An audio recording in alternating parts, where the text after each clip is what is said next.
Hello दोस्तों, नमस्कार। Again स्वागत है आपका चाणक्य ग्रुप ऑफ इकोनॉमिक्स में। दोस्तों, आज की इस वीडियो में हम डिस्कस करेंगे इंडियन इकोनॉमी करंट टॉपिक्स के बारे में। तो इंडियन इकोनॉमी की अगर हम करंट बात करें तो तीन चार टॉपिक्स ऐसे हैं जो मोस्ट इंपॉर्टेंट हैं और जहां से क्वेश्चंस रिपीट होते हैं। तो आज का जो वीडियो है, आज हम इसमें डिस्कस करने वाले हैं GDP growth. GDP growth quarterly हम डिस्कस करेंगे। इसमें क्वार्टर 1, 2, 3, 4 2019-20 जो रिवाइज्ड है, ठीक है, उसकी हम बात करेंगे। और उसके बाद फिस्कल डेफिसिट जो टारगेट है, जो रिवाइज्ड हो चुका है वो, और आईआईपी 2020 में मतलब कौन कौन से ऐसी चीज हैं जो वेटेज, उनकी हम बात करेंगे। ओवरव्यू हम बात करेंगे आईआईपी 20, और जो नेक्स्ट वीडियो में हम डिस्कस करेंगे ये करेंगे डिटेल में, ठीक है। मतलब आईआईपी जितने भी इसमें वेटेज है, जितने भी इसमें सेक्टर्स हैं, मैन्युफैक्चरिंग है, इलेक्ट्रिसिटी है, उसको हम करेंगे डिटेल में। तो आज का ये वीडियो थोड़ा लेंथी होने वाला है, तो हो सकता है ये वीडियो 30 मिनट का हो, लेकिन हम लोग कोशिश करेंगे कि ये 22 to 25 मिनट्स में ये वीडियो सारा कवर हो जाए। तो यहाँ पे अभी जरूरत है आपको एक पेन हाथ में लेने की और एक पेज हाथ में लेने की, क्योंकि इतना सारा डाटा है, वो एक साथ डाटा नहीं होगा, ठीक है। अगर आप सिर्फ ऑरली सुनेंगे तो डाटा नहीं समझ आने वाला। उसके बाद यहाँ से क्वेश्चन आने की श्योरिटी है, ठीक है। मतलब जो प्रीवियस ईयर की अगर बात करें तो यहाँ से 1 या 2 या 3 क्वेश्चन यहाँ से आ सकते हैं, क्योंकि अगर इंडियन इकोनॉमी की बात करें तो करंट तो पूछेगा ही, और करंट 90-20 में पूछेगा ही, ठीक। और इसमें भी 90-20 में जो भी स्कीम्स आई हैं, ठीक है, 2016 से 2019 तक स्कीम्स जो आई है ना, उसकी जो वीडियो है वो नेक्स्ट कोशिश करेंगे कि जल्दी वो भी फटाफट बन जाए। तो मतलब जितना भी आपका ओवरऑल है इंडियन इकोनॉमिक करंट से, वो कंप्लीट हो जाए। और जितना भी ये डाटा है, ये डाटा एक ऑथेंटिक डाटा है ministry of finance, department of economic affairs, economic division specially. और ये मंथली इकोनॉमिक रिपोर्ट्स मार्च 2020 की है, ठीक। तो इसमें जो एनुअल रिपोर्ट है वो टोटली है, तो एक ऑथेंटिक डाटा है। जितना भी डाटा है वो बिल्कुल आपके पास एक्यूरेटली आएगा, ठीक। और ये जो ये पीडीएफ है, इसको आप सिंपली डाउनलोड भी कर सकते हो। सो सबसे पहले अगर हम बात करें ग्लोबल ग्रोथ की, तो आईएमएफ ने यहाँ पर प्रोडिक्शन दी थी। तो जितना भी ये कंपाइलेशन है, मतलब एक सभी डाटा को कंपाइल किया है मिनिस्ट्री ऑफ फाइनेंस ने, ठीक है। तो इसमें आपको जितने भी टॉपिक मिलेंगे, चाहे वर्ल्ड इकोनॉमी मिलेगा, चाहे वर्ल्ड ट्रेड मिलेगा, वो इसमें कंपाइल किया गया है। मतलब ओवरऑल सभी टॉपिक डिस्कस हो जाएंगे, और यहाँ से जो करंट इकोनॉमी है, यहाँ से इस वीडियो में से 1 या 2 क्वेश्चन तो श्योर आएंगे ही आएंगे, ठीक। चाहे वो एक्सपोर्ट इंपोर्ट की बात है, वो भी हम डिस्कस करेंगे इसमें। चलिए, सबसे पहले as per IMF world economic outlook. अब सबसे पहली बात यह है कि वर्ल्ड इकोनॉमिक आउटलुक कौन पब्लिश करता है? वर्ल्ड इकोनॉमिक आउटलुक आईएमएफ से जुड़ा हुआ है। So April 2020 the global economy is projected to contract sharply by 3% in 2020 and 21। तो ग्लोबल इकोनॉमी 3% 2021 के फिस्कल में गिर सकती है, ऐसा प्रेडिक्शन दिया था, ठीक। ड्यू टू कोविड, मतलब 90-3 में ये ग्रोथ रेट जा सकती है। So the global economy is projected to grow by 5.8% in 2021, और जो नेक्स्ट 2020 दैट इज 21 की जो ग्रोथ रहेगी वो पॉजिटिव रहेगी 5.8 में। तो ऐसा प्रेडिक्शन है आईएमएफ का। तो इकोनॉमी के ट्रेंड्स हम देख सकते हैं। वर्ल्ड जो इकोनॉमी है पहले तो पॉजिटिव है, लगभग 3 to 3.5, उसके बाद नेगेटिव में चली गई है, ठीक। तो मतलब कॉन्ट्रैक्ट हुई है अप्रॉक्स 3%। उसके बाद फिर 2020 के खत्म होने के बाद 2020 में ऊपर जंप करेगी, ठीक। और जो इंडियन इकोनॉमी का प्रेडिक्शन दिया था, ये थोड़ा सा भी रॉन्ग दिखता हुआ नजर आ रहा है। तो इंडियन इकोनॉमी ये बोला हुआ था कि इन्होंने 2020 में कॉन्ट्रैक्ट करेगी लगभग 2% तक, लेकिन अभी माइनस में ये ग्रोथ, खैर अभी तो क्वार्टर 1 का आया है, लेकिन जब एनुअल रिपोर्ट आएगी तभी पता लगेगा कि कितना कॉन्ट्रैक्ट करती है, ठीक। अगर हम 2019 और 2020 की बात करें फिस्कल ईयर की, तो इंडिया की जो ग्रोथ रेट रही है वो रही है 5%, ठीक है, मतलब क्वार्टर पूरा ईयर की ग्रोथ। सो अगर हम बात करें और एडवांस इकोनॉमी और ईएमडीज, मतलब इमर्जिंग मार्केट एंड जो डेवलपिंग इकोनॉमीज हैं, ठीक, उनको हम बोलते हैं, तो उनका ग्रोथ रेट भी यहाँ माइनस में दिखा रहा है ये। So next one, India's economic growth in 2019। अब ये थोड़ा सा इंपॉर्टेंट है। सो इंडियाज इकोनॉमिक ग्रोथ 2019-20, यहाँ से क्वेश्चन आता है क्योंकि रिवाइज्ड है। So as per the second advance estimation of national income release by NSO. तो एनएसओ डाटा रिलीज करता है, कल एक डेट भी बताई थी, 1951 में ये सेटअप हुआ था, ठीक। On 28 February 2020 the real GDP growth for 1920 is estimated eight 5%। तो रियल जीडीपी जो ग्रोथ रही है 5% की 1920 में। So given this real growth for the full year, the implied real growth of GDP quarter 4 worked out to 4.7%। तो जो quarter 4 की थी 2019 की 4.7% पे लाई किया। ये Q1, 2, 3 एंड 4 इनका डाटा अलग अलग इंडिविजुअली कर लेना, क्योंकि कई बार पूछा जा चुका है Q3 या Q2 की स्पेशली ग्रोथ कितनी रही है। ठीक, वो भी नेक्स्ट जो वीडियो है उसमें हम डिस्कस करेंगे। सो as per IMF's world economic outlook, India is projected to grow 4.2%। In 1920 4.2 का प्रोडक्शन दिया था, लेकिन 5% ग्रो करी है India with the 2% growth in Q4। तो Q4 में 2% की प्रोडिक्शन की थी, लेकिन Q4 में हुआ 4.7। खैर ये प्रोडिक्शन ही है, उनका पैरामीटर कुछ और होगा IMF का, लेकिन जो इंडिया यूज करता है वो पैरामीटर थोड़ा सा कुछ डिफरेंट हो सकता है, तो इसलिए थोड़ा सा वेरिएशन आता ही है। चलिए नेक्स्ट वन, ये वाला टर्म्स थोड़ा सा इंपॉर्टेंट है, इसको नोट डाउन कर लेना, क्योंकि जब भी कोई फिजिकल ईयर खत्म होता है तो उसमें जो 4 क्वार्टर्स होते हैं, ठीक है, 1920 का ये डाटा है, 4 क्वार्टर, Q1, 2, 3 एंड 4। तो इनमें स्पेशली पूछ सकता है, जैसे growth rate GDP was 4.7% in Q3 में 4.7, उसके बाद 5.6 Q1 में, Q2 की 5.1 एंड Q4 में 4.7। इतना सारा डाटा है, ये आपको वैसे याद नहीं होगा, आपको एक पेज और एक पेन तो लाना ही पड़ेगा, ठीक, लिखने के लिए, या फिर ये पॉइंट जो है नोट डाउन करने ही पड़ेंगे, क्योंकि इतना सारा डाटा एक बार याद नहीं होगा, आपको 2-3 बार ही याद करना पड़ेगा। खैर ये जो डायग्राम है ये भी यही ट्रेंड शो करता है, तो हम लोग इस पर ज़्यादा टाइम वेस्ट नहीं करते। तो next one is CPI, consumer price index, ठीक है, 2012 बेस कंज्यूमर प्राइस इंडेक्स, और उसमें इन्फ्लेशन जो इंडिया का बता रहा है, that is combined inflation was 5.9% in the March 2020 as compare to 6.6% in February 20। मतलब एक महीने के अगर हम मार्च और फरवरी का डिफरेंस देखें तो 5.9% जो प्राइजेस हैं वो हाइक हुए, एज कम्पेयर टू पहले 6.6% थे, थोड़ा सा लो हुआ है। सो इन February 2020 एंड 2.9% इन मार्च 2019। अगर एक साल पहले की बात करें 19 की, तो 2.9% थे प्राइजेस, अब 5.9, मतलब अगर हम बात करें मार्च 2020 की। तो खैर ये प्राइजेस अप डाउन तो होते रहते हैं इकोनॉमी में।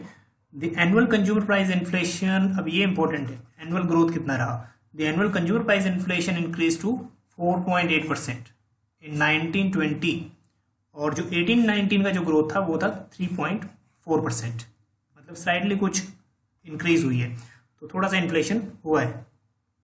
And next one is food inflation. So food inflation based consumer food price index means जो हम इसको बोलते हैं CFPI, सो डिक्रीजेस टू 8.8%। तो जो फूड कंजप्शन था उसका थोड़ा प्राइसेस लो हुआ था ड्यू टू जो पैंडेमिक शुरू होने वाला था, तब जो कंजप्शन था मीट, फिश, एग इनका ये सब थोड़ा कम होना शुरू हो गया था। So 8.8% in March 2020 as compare to 10.8% in February 2020। तो फेब में जो प्राइजेस 10.8% से इंक्रीज कर रहे थे, तो यहाँ पे प्राइजेस 8.8, स्लाइटली थोड़ा सा low, mainly due to decrease in inflation of pulses and products like meat, fish, egg, fruit and vegetables वगैरह। और उसके बाद कोर इन्फ्लेशन, देखो कोर इन्फ्लेशन होता है जब फूड एंड फ्यूल, मतलब फूड को छोड़ के और फ्यूल को छोड़ के बाकी सभी प्राइजेस इंक्रीज होते हैं, तो उसको हम बोलते हैं कोर इन्फ्लेशन। तो मतलब price of everything increases except food and fuel, उसको हम बोलते हैं core inflation. Stood at 4% in March 2020 as compare to 3.9% in February 2020। मतलब ये कंपैरिजन एक बार याद कर लेना, एक बार मार्च और पहले एक महीने का कंपैरिजन है, एक महीने में प्राइजेस जो बढ़े थे 3.9 to 4, मतलब स्लाइडली 0.1% से। लेकिन अगर हम ईयरली कंपेयर करें, ईयरली मार्च 2019, तो एक साल पहले ये 5.1 थे, अब हो गए एक साल बाद 4%, तो स्लाइटली रिड्यूस हुआ है, ठीक है, core inflation. Okay, next one is inflation based on wholesale price index, तो WPI, ठीक है, इसका बेस ईयर भी याद कर लेना, बेस ईयर भी काफी इंपॉर्टेंट होते हैं इनके, base year 11-12। So WPI inflation rate decreases to 1% in March 2020 as compare to 2.3% in Feb 2020। तो एक महीने में जो प्राइजेस थे वो रिड्यूस हुए थे, पहले 2.3 थे Feb में, मार्च में हो गए 1% रिड्यूस हो गए, मतलब डिफ्लेशन, थोड़ा सा प्राइजेस जो इन्फ्लेशन है उसकी रेट थोड़ा सा कम हुई, ठीक। एंड 3.1% इन मार्च 2019। अगर हम ईयरली कंपेयर करें, पहले 3.1 थे एक साल पहले, लेकिन मार्च 2020 में ये हो गए 1% रह गया, तो कम से कम 2.1% का रिडक्शन हुआ है इन्फ्लेशन में, मतलब WPI अगर हम बात करें। और ईयरली अगर हम बात करें, WPI inflation decline to 1.7% in 2019-20 from 4.3% in 18-19, अगर हम 18-19 और 19-20 का डेटा कंपेयर करें। ओके, ये थोड़ा सा इंपॉर्टेंट है, फिजिकल डेवलपमेंट। तो यहाँ पे 4 इंडिकेटर है, वो बहुत इंपॉर्टेंट है, physical deficit, revenue deficit, effective revenue deficit और प्राइमरी डेफिसिट। ठीक है, ये 4 डाटा बहुत इंपॉर्टेंट है, हर बार क्रोनोलॉजी या फिर किसी न किसी वे में पूछता ही है। So the budget estimation of physical deficit as per the GDP at current market price for 1920 physical had been set to 3.3%। तो जो मार्केट में, मतलब मार्केट प्राइस में जो फिजिकल डेफिसिट अभी जो किया है वो क्या, 3.3%। ठीक है, 1920 का 3.3%, विच वॉज रिवाइज टू, मतलब जो एक टारगेट था वो 3.3% का था, जो सेट किया गया था वो 3.3% का था, लेकिन जो रिवाइज हुआ वो हुआ 3.8% का ऑफ जीडीपी इन 2019-20। जो रिवाइज्ड एस्टिमेशन है 3.8, बल्कि टारगेट था 3.3 का। सो बेसिकली आप लोगों को ये तो चीज़ पता ही होगा, physical deficit equal to borrowing. तो जितना हमें जितना गवर्नमेंट का लॉस होगा, मतलब जितना एक्सपेंडिचर ज़्यादा होगा, उतना ही बजट को कंप्लीट करने के लिए, बैलेंस करने के लिए वो क्या करेगा, बोरोइंग लेगा। तो जितना फिजिकल डेफिसिट होगा उतना ही बोरोइंग लेगा, ठीक, उधार लेगा। चलिए इस कॉन्सेप्ट में थोड़ा डीप नहीं जाते अभी। So the revised estimation for the revenue deficit as per the as percentage of GDP at current market price of 1920 has been pegged at 2.4%। ये भी important है। तो जो revenue deficit है 2.4% as compared to 2.3% in 2019-20। मतलब again यहाँ पे जो एक टारगेट दिया था 2.4 का, लेकिन जो कंपेयर्ड जो रिवाइज्ड हुआ वो हुआ है 2.3%। चलिए एक बार थोड़ा सा ट्रेंड देख लेते हैं एक बार फिजिकल डेफिसिट का एज परसेंटेज ऑफ जीडीपी। तो जो रिवाइज्ड एस्टिमेशन है, जो रिवाइज्ड है वो 3.8, जो एक्चुअल है, ठीक है 3.8, और जो अब नेक्स्ट एस्टिमेशन है, बजट एस्टिमेट है, मतलब नेक्स्ट ईयर के लिए वो है 3.5। तो ये इंपॉर्टेंट है, ये आ सकता है कि नेक्स्ट फिजिकल डेफिसिट का टारगेट क्या है, 3.4। चलिए ये वाला ट्रेंड थोड़ा इंपॉर्टेंट है, ये वाला मे भी आपने इसको देखा भी होगा। फिजिकल डेफिसिट अभी तक ये करने की जरूरत है, ठीक है। एक बजट एस्टिमेशन 1920 का क्या था और रिवाइज्ड क्या हुआ। फिजिकल डेफिसिट 3.3 था और एक्चुअल कितना हुआ 3.8, ठीक है। अगेन जो एस्टिमेशन है नेक्स्ट ईयर के लिए 3.5। रिवेन्यू डेफिसिट यहाँ पे 2.4 है, ठीक है रिवाइज्ड, और 2.7 नेक्स्ट ईयर के लिए टारगेट है। तो ये सिर्फ ये भी करोगे तो भी चल जाएगा, ठीक। तो अगेन इफेक्टिव रेवेन्यू डेफिसिट, और ये है 1.5%, बल्कि टारगेट जो नेक्स्ट ईयर का है वो 1.8%। प्राइमरी डेफिसिट ये थोड़ा सा इंपॉर्टेंट है, ठीक है। प्राइमरी डेफिसिट 0.7, मतलब physical deficit minus rate of interest payment, तो 0.7 टारगेट है नेक्स्ट ईयर के लिए 0.4। तो ये चीज़ इंपॉर्टेंट है, चाहे स्क्रीनशॉट ले लो चाहे इसको नोट डाउन कर लो। तो अगर ये डाटा फोकस करते हो तो काफ़ी हेल्पफुल रहेगा। चलिए नेक्स्ट है rupees goes and rupees comes. कहाँ से 1 रुपीज आता है, कहाँ जाता है। एक बार ये क्वेश्चन पूछा था कि रुपीज का जो मैक्सिमम शेयर है वो कहाँ से आता है, ठीक, मतलब कहाँ जाता है, ये वाला क्वेश्चन था 2016-17 का, आई थिंक वो पेपर था इकोनॉमिक्स का। उसमें ये क्वेश्चन था कि रुपीज कहाँ जाता था। सबसे उसमें जो इंटरेस्ट पेमेंट, जो पहले इंटरेस्ट पेमेंट सबसे नंबर 1 पे था, लेकिन अब जो हो गया है state share of taxes and duties, क्योंकि जब जीएसटी कलेक्ट करते हैं तो उसमें स्टेट का भी शेयर होता है, तो उसका शेयर हमें देना पड़ता है। अब गवर्नमेंट का जो 1 पैसा जो मैक्सिमम है वो स्टेट शेयर में जाता है। चलिए पहले बात कर लेते हैं रुपी कम्स। तो सबसे ज़्यादा जो रुपीज आता है वो अभी भी बोरोइंग एंड अदर लाइबिलिटीज से ही आता है, ठीक। और उसके बाद कॉर्पोरेशन टैक्स 18%, तो और इनकम टैक्स 17%। इन दोनों में से क्वेश्चन आ चुका है ऑलरेडी कि मैक्सिमम शेयर किसका है, कॉर्पोरेशन का या इनकम का, ठीक है। तो कॉर्पोरेशन अभी भी मैक्सिमम शेयर है जो कि 18% है, इनकम टैक्स का अभी भी 17% है, ठीक है। बाकी उसके बाद other GST and other taxes जो हो गए वो 18% वगैरह। तो मेन चीज बात है, ये चीजें रिपीट होती हैं, कॉर्पोरेशन टैक्स और इनकम टैक्स वगैरह। हो सकता है इनका क्रोनोलॉजी भी आ जाए तो 1 by 1 ये कर लेना। चलिए रुपीज गोज, मैक्सिमम शेयर कहाँ जाता है, स्टेट शेयर्स को, ठीक है, टैक्सेस एंड ड्यूटीज। और दूसरा इंटरेस्ट पेमेंट, ये क्वेश्चन रिपीटेड है। और उसके बाद 13% सेंट्रल सेक्टर स्कीम्स। उसके बाद finance commission and other transfers and so on. थोड़ा सा इसमें एक बार स्टडी कर लेना, कई बार यहाँ से क्वेश्चन आ जाता है। चलिए उसके बाद है नेक्स्ट एब्सोल्यूट फिगर्स, मतलब कितने परसेंट और कितने लाख के भारी रेवेन्यू है या फिर रेवेन्यू एक्सपेंडिचर है। जो ग्रॉस टैक्स रेवेन्यू कलेक्ट हुआ वो अभी डिक्लाइन हुआ था 0.8%, ठीक है। 16.8 लाख करोड़ का जो रेवेन्यू हुआ वो अभी 0.8% डिक्लाइन हुआ। उसके बाद revenue received net to centre increase by, जो रेवेन्यू रिसिप्ट है वो थोड़ा सा इंक्रीज हुआ है 8.9%, मतलब जो taxes and non taxes collection है, रेवेन्यू रिसिप्ट उसको हम बोलते हैं, तो ये कलेक्ट हुआ है 13.8 लाख करोड़। ठीक है, टैक्स रेवेन्यू जो ग्रो किया है, ग्रो बाय 1.9%। खैर ये वाला डिजिट आपसे नहीं पूछेगा कितना कलेक्ट किया है, लेकिन आपसे पूछेगा कितने परसेंट की ग्रो की। ठीक है, नॉन टैक्स रेवेन्यू जो ग्रो की है 53.2%। उसके बाद रेवेन्यू एक्सपेंडिचर जो ग्रो किया है 12.8%, और कैपिटल एक्सपेंडिचर इंक्रीज बाय 11.4%। ठीक, सो और उसके बाद टोटल एक्सपेंडिचर जो इंक्रीज हुआ है वो हुआ है 12.6%। ये इंपॉर्टेंट है। और ये जो फर्स्ट है ग्रॉस टैक्स रेवेन्यू कितने परसेंट डिक्लाइन हुआ है, ये भी इंपॉर्टेंट है। ठीक, 0.8% से।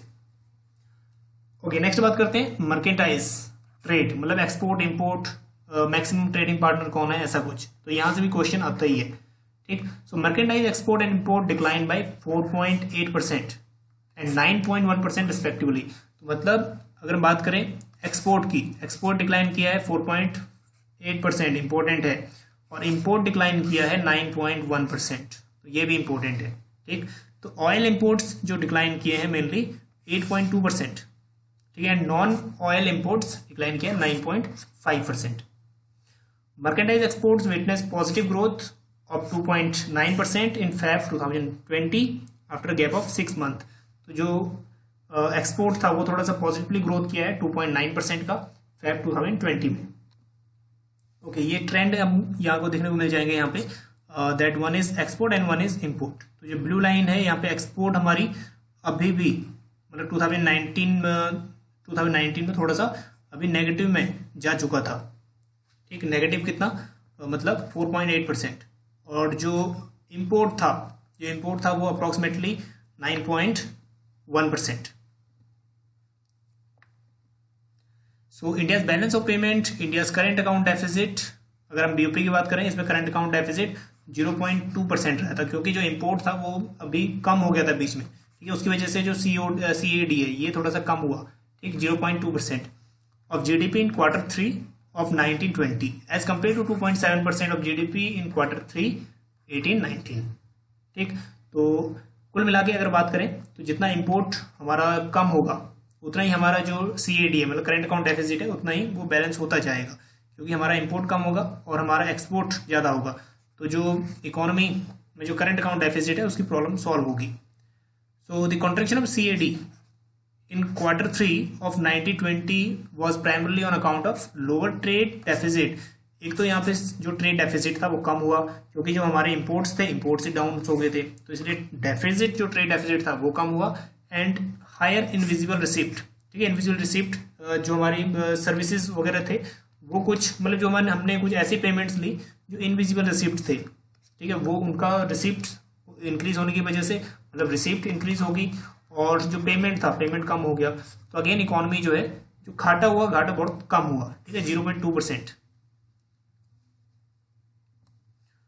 Okay, next one India's export and import. तो ये वाला डाटा जो है ये 2018-19 का ही चल जाएगा, क्योंकि इतना ज्यादा वेरिएशन नहीं आता। हाँ, लेकिन 2020-21 की अगर हम बात करें तो उसमें वेरिएशन जरूर आएगा, क्योंकि वहां से चाइना से जो ट्रेड है वो कॉन्ट्रैक्ट होगा।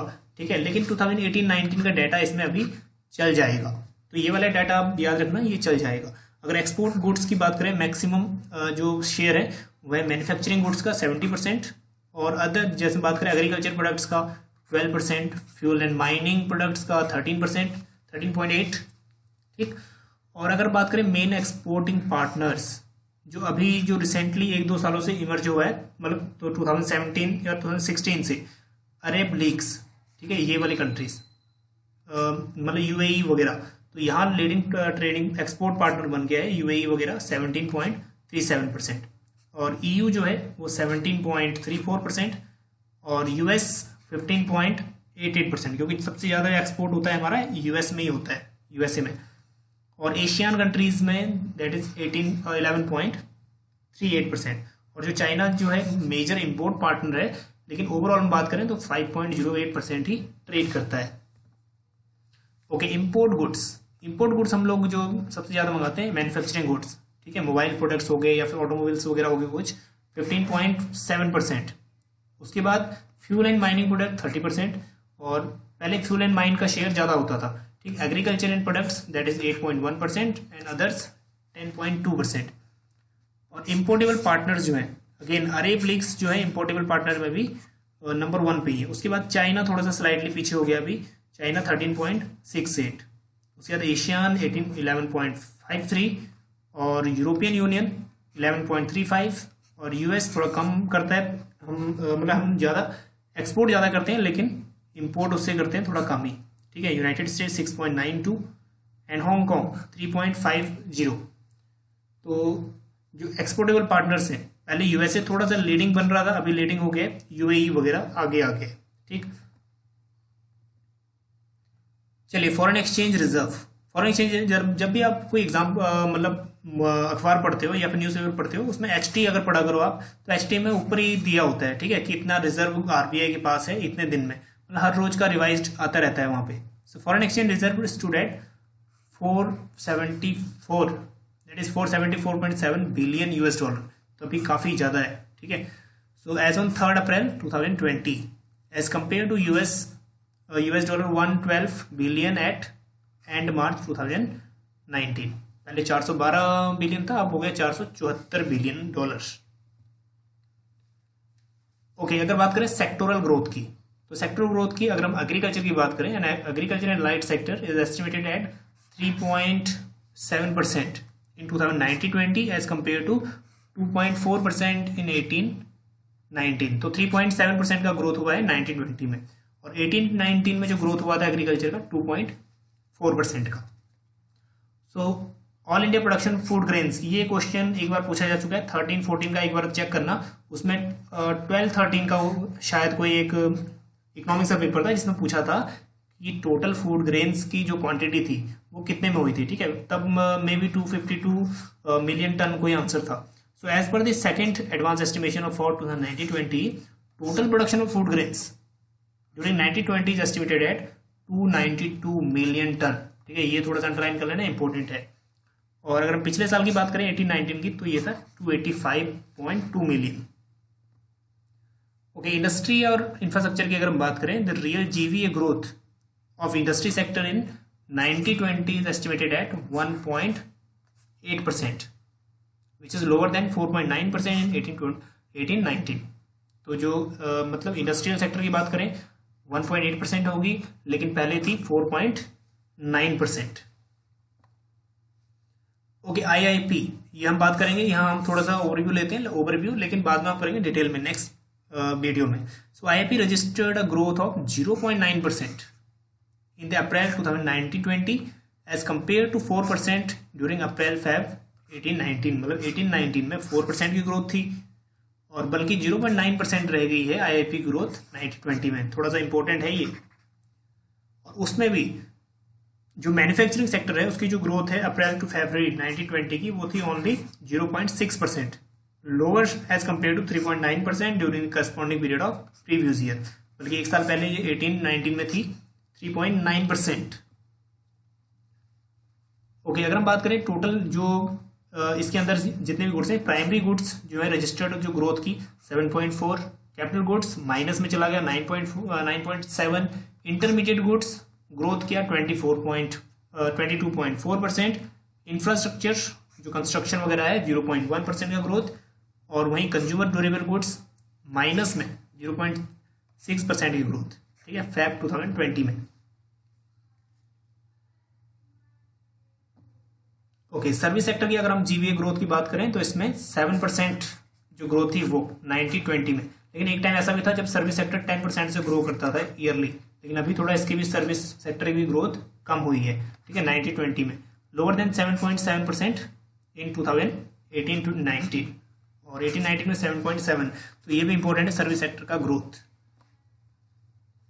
ओके, आईआईपी अगर हम बात करें, यहाँ हम ओवरऑल बात करेंगे एग्रीकल्चर, ये थोड़ा इंपॉर्टेंट है, ठीक है। एग्रीकल्चर का जो वेटेज है, वो वेटेज अगर हम बात करें वो हो गया है अभी जो रिवाइज है 17.6%, ठीक है। और उसके बाद जो इंडस्ट्रियल सेक्टर का जो वेटेज है वो हो गया 27.4% टोटल वेटेज, मतलब टोटल अगर हम बात करें एज परसेंटेज ऑफ जीडीपी, और सर्विस सेक्टर कंस्टिट्यूट कर रहा है 55%, तो ठीक है, ये मतलब 100% हो गया, तो ये थोड़ा सा इंपॉर्टेंट है। और नेक्स्ट वीडियो में हम करेंगे इसको डिटेल में, माइनिंग, मैन्युफैक्चरिंग, इलेक्ट्रिसिटी वगैरह, तो ये हम डिटेल में करेंगे। लेकिन अभी हम लोगों ने जितना भी किया है ये चीज़ एक बार में समझ नहीं आएगी, क्योंकि बहुत सारा डाटा है, बहुत सारा आपको करना पड़ेगा। तो अगर आपने वीडियो पूरा देखा है तो बहुत सारी ऐसी चीज़ें हैं जो आपको कंप्लीट समझ आ जाएंगी। ठीक, अगर आपने पीडीएफ डाउनलोड करना है तो पीडीएफ आपको मिल जाएगा डिस्क्रिप्शन में। ठीक, और चलिए नेक्स्ट अब बात करेंगे हम लोग index of industrial production IIP 2020 के बारे में। चलिए मिलते हैं आपको नेक्स्ट वीडियो में। बने रहिए चाणक्य ग्रुप ऑफ इकोनॉमिक्स के साथ। Thank you.